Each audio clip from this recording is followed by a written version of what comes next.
نور د الله تعالی د دغه وړو او ګلالیو ماشومانو تاسې لاسونه وګورئ د دغه ماشومانو پورې په دې وطن کې سوله راولي موږ به ګناهګار وو موږ به ګناه کړي وي خدای پاکه ته د موږ په ګناه باندې د واړه ماشومان مه نیسې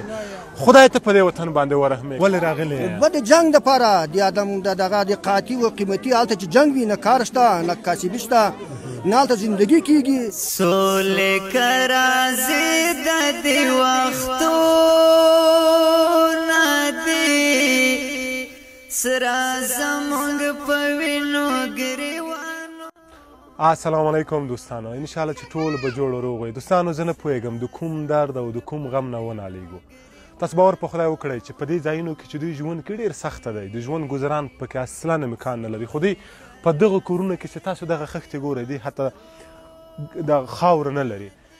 د بېلې بېلې ولایتونو نه بېځایه شوي خلک راغلي دي په دغه کمپ کې اوسېږي په حدود د 270 فامیلونو تاسو دا کوڅه وګورئ دوی په دې کوڅو کې ژوند کړي ژمی دی د کابل هوا بېحده یخه شوې ده راځئ په ګډه د دې وطن دپاره کار وکړو دردېدلی وطن لرو حداقل موږ او تاسو د یوه نفر په شونډو باندې مسکا راولو که نشي کولی چې خلکو ته نوې جامې ورکړو حداقل یو جوړ زاړه کالي خو ورکړو تاسو له موږ سره اوسئ موږ به د دوی مشکلات د تاسو سره شریک ستړي او ستومار له جنازې یو ډېر ویر دی او ژړا د فریادونه دي سره زمونږ په وینو ګریوانو مونږ په حدود د 1200 جوړو کالي راوړي دي تر څو د دې ماشومانو دپاره توضیح کړو تاسو به دا کالي ګورئ دا د ماشومانو دپاره دي زه منم چې دا به نوي کالي نه وي خو حداقل د دوی دپاره یو شی کیدلی شي د مونږ او تاسو زړې جامې شاید د دوی په کار راشي د ماشومانو دپاره دي دا ماشومان چې تاسو ګورئ دوی اصلا د اغوستلو دپاره حداقل څه نه لري ته دا ځوان وګوره ستړی وشې خوب هستی نه خدای دې خبرې نه کړې موږ دا راوړي دي تر څو د دوی دپاره توضیح کړو د تاسو نه هم هیله ده چې حداقل که خپلو اولادونو جامې راوړئ او داسې مستحق انسانانو ته یې تقسیم کړئ دا به ډېر لوی کار وي په ګډه به د دې وطن دپاره کار کړو زه به دوی سره خبرې وکړم سلام علیکم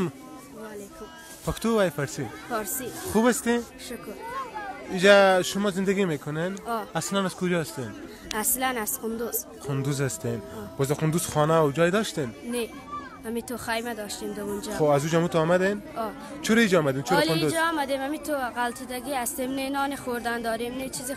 داریم دتن ما کالا نداریم که بپوشیم به خدا مهربان است خدا مهربان است مگه میزنی تو بیا نام خدا چې تو خوب آرایش کردی بیا دوستان څنګه ښه آرایش کړی دا ته د کوم ځای از کجا هستی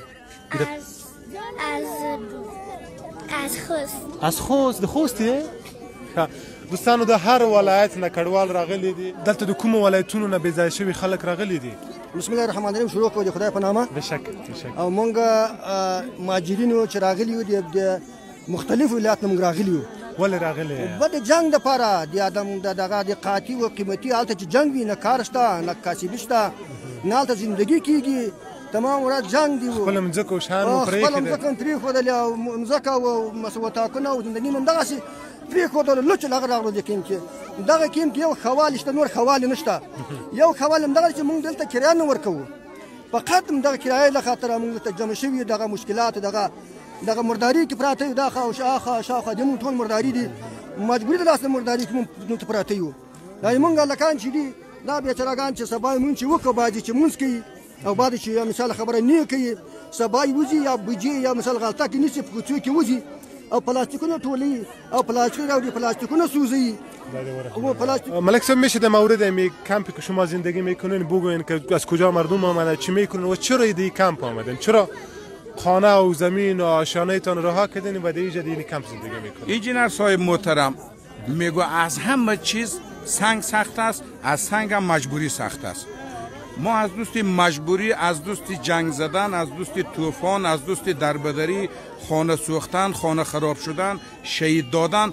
از قندوز فرار کردیم به این حالات رسیدیم اینجا به زیر یک ترپال به برف و باران هم به زیر یک ترپال هستیم به گرمی سوزان هم به زیر یک ترپال هستیم به چه خاطر هستیم از نیستی و ناداری از مجبوری و بیوسی این طفلای معصوم میبینی که اینا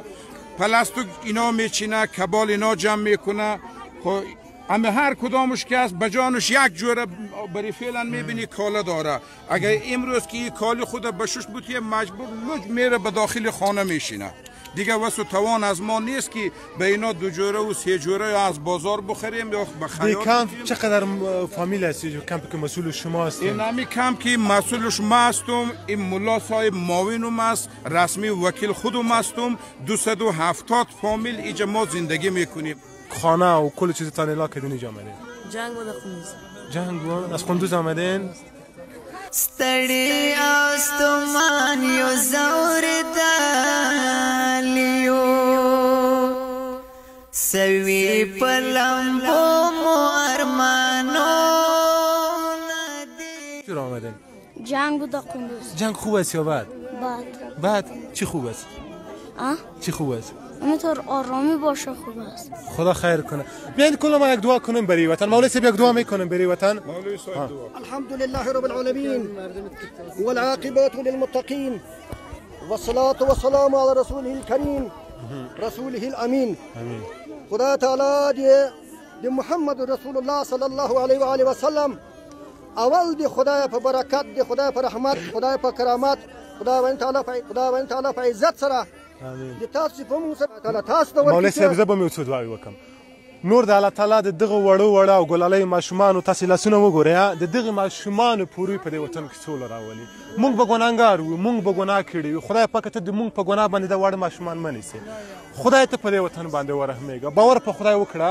چې ډېر دردېدلی وطن لرو. دا هر یو آینده لري، دا هر یو آینده لري. دا روز سبا بله ورځ به دا لویېږي، ټول بېسواده لوی شولو، غرق شولو. که یوه شیبه هم ځان د بېوزلو پر ځای قیاس کړو پوهیږو چې هغوی څومره خوږمن او له کړاوونو ډک ژوند لري. دا زموږ ایماني او وجداني دنده ده چې د بېوزلو لاسنیوي له لارې د هغوی ژوند ته هیله او خوږمنو شونډو ته مسکا وبښو.